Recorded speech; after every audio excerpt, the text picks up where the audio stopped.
Seems like New Orleans has been warned that a vehicle-borne attack was probable on Bourbon Street. Let's talk about it.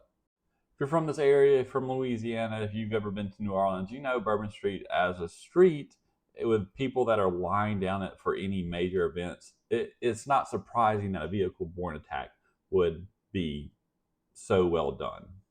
And I don't mean that like praising the guy who did it. It's just a high value target that will net you a lot of victims, unfortunately.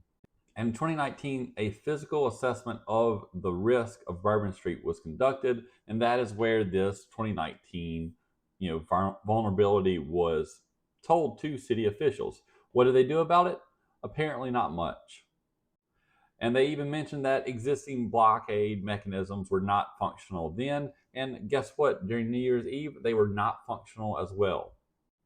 In 2017, so almost 7 years before this attack, these barriers were purchased for stopping these vehicle-borne attacks. They're 700 pounds, and if you hit them full speed with a vehicle, guess what? That vehicle is not going to make it much farther past that.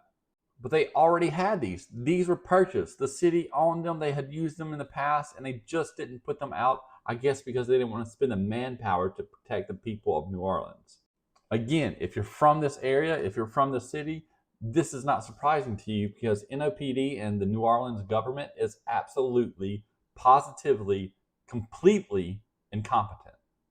They've been incompetent for decades now at this point. This goes back to the time of Katrina and Ray Nagin and the incompetency of his administration to now LaToya and the incompetence of her government, of her police department. It's been a terrible city for many, many years, and it's been a dangerous city for many, many years. It's one of the most dangerous cities in the country, and people still flock there to go to Bourbon Street. So the only thing that I am surprised about this Bourbon Street attack in New Orleans is that it didn't happen sooner, and that's a damn shame. And I will be surprised if it doesn't happen again because they're not going to learn from their mistakes. They're not going to deploy the safety measures that they should, and they're not going to spend the money in order to ensure the citizens and the tourists that visit the city every single year are safe when they come here.